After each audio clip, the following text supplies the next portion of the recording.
So this is part 5. Recommendations by experts to facilitate Helb student loan recovery. What are the experts saying? So Rachel Chemutai in 2005, she starts by praising Helb. It has done a good job with regard to communicating with beneficiaries. Remember, just examine all these things. One of the most important factors that is coming out is communicating with beneficiaries. Telling them before they get the loan what will happen after they get the loan and after when the recovery period starts. Communicating to them about that, it's very, very important, right? Communicating to them, during the recovery process period, telling them that they need to pay, it's very, very important. Helb has improved on that. And if it keeps on doing that, the statistics show that is it's one of the most important factors when it comes to student loan recovery. Chemutai actually says, more specifically, making beneficiaries aware of the contractual obligations. So Helb is doing a good job of that. But was he doing that back in the past? Because the guys who are defaulting the most are not the guys who are in today's world where the structures are very solid. They were back in the day when the structures were not so solid. So those are one of the problems. So Helb needs to improve on that as it goes. Tell people about the obligations. Don't just impose a 5,000 bob fine on them. Perhaps they won't even take it. They'll just say, go to hell with it. Okay, so anyway, the major challenges hindering recovery by Helb, as Isabella puts it, right? Unemployment of loan beneficiaries. These are statistics. Uncooperativeness of some employers. So why are you coming after employees? One, they are employed, and those who are unemployed, it's not them who are, preventing that recovery as such, but uncooperativeness by employers. So if you want to go to the employers, tell them that you must cooperate.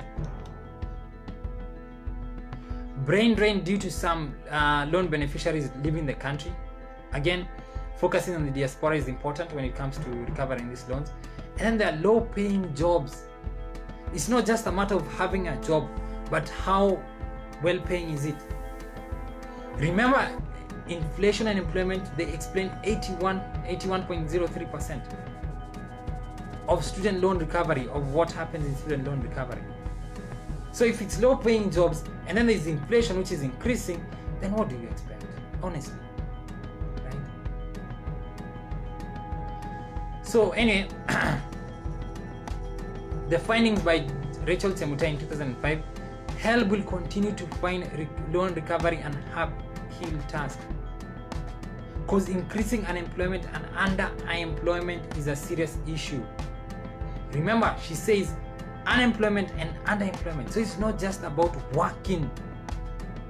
So even if Amina finds somebody who's working and she comes to the police with them, it's not just about working. There's underemployment. Is that person receiving enough income? Because the researchers say that that's a big problem. Most of the loan beneficiaries, they find themselves in situations of unemployment or unemployment. The ones who are in government are the ones who are paying back Helb the most, because they have jobs and it's steady and it's long term, right? And even though it's not that much, they have a long period of time to plan for it. The guys who are in the private sector, their employers are the ones who are not cooperating the most. Right? So are you coming after employees? And when it comes to Juakali, how you come after the Juakali, right? Because most of Kenya, I think it's around 80%, they're employed in the Juakali sector.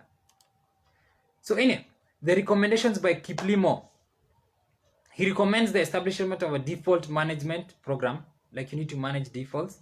Consider a step in reducing the default rate, right?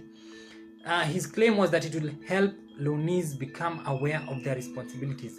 Again, awareness seems to be the cry amongst researchers. Make people aware. Another cry among researchers, the employment situation, the economic dynamics, employment and inflation. This is what they are talking about. So why is Helb focusing on penalties? Why is Helb focusing on police, on threats? So anyway, Rachel Chemutai, she also agrees with Kiplimo, developing a default management program.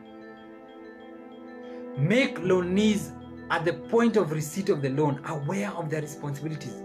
Don't surprise them later on with penalties. So if you surprise them with penalties, they don't have a job. Those who have a job are under a low, like employment is low. They thought they would get a job because you know what? They were promised stadiums and everything else. They don't have it. And you lied to them. You did not tell them that they would have a 5,000 monthly penalty. And you're still trying to force them to pay. So Wycliffe Otieno, right? He said that they need more realistic interest rates, like it's at I think 2 to 4%. It needs to go higher. I think Helb is trying to do that through, because Wycliffe wrote this in 2004. Like when it goes to PSSP, I think it's around 12%. I'm not sure. No, not 12%, perhaps 8%. I'm not sure about that one, but it's a higher rate, and yes, I think it will increase as time goes. So they want more aggressive enforcement of loan recoveries. So that's what Wycliffe wants. So it depends on how you define recoveries. Aggressive, because like when you tax people more, it seems to be working, go that.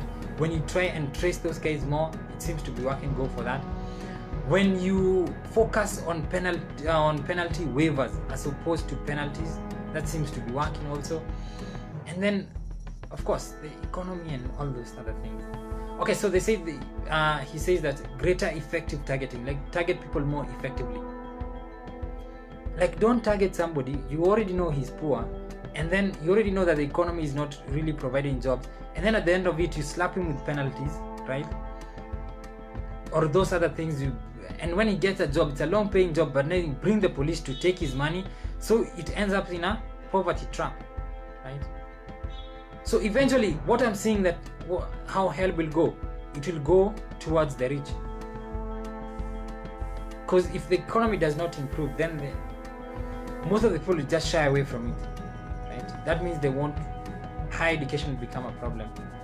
So eventually what would happen is that, yes, basically university education is for the rich, so I think it will just be an increase of that. So but I'll mention that in future. He wants greater use of banks and other private capital sources, that's as opposed to government. I support that also, and that is tied to the interest rate. So Mwangi Johnson Mudhui 2015, he said that interventions should focus on the success of the students after college. Doing that was seen as the main actions that would curb default. He says the main actions that would curb default is the success of the students, because students are not just paying because they don't want to pay. The economy is hurting them. Inflation is at 8% last year. Economy was at 5.6%. Medical inflation was at 12%. So all the cash is moving into medical inflation. All the cash is moving into inflation, general inflation in the economy. It's not that they don't want to pay. So why are you coming with the police? So anyway, Richard Mahler, he says that Helb should cooperate on factors that are within the control of the organization. Like, you know, tracing people, finding them, sharing credit information, those things it's within their control of the organization. So do that, right? Don't move into a jurisdiction where you're not supposed to be. Like it's a civil matter, so you bring the police into it. Develop approaches that can better respond to the adverse effects of macroeconomic factors. You have to consider macroeconomic factors. That's what Richard Mahler is telling you. And Wycliffe Otieno, just to leave it, he says the government must do more to improve the accessibility of secondary education. He says that much of the inequity in education, it resides in secondary education, not in higher education. So perhaps that's something we need to look at in the future. Thank you for watching. Thank you to all my 1,086 subscribers. Please subscribe and share. Do not hide a light where there is darkness. Pray for me that I may not flee for fear of the wolves.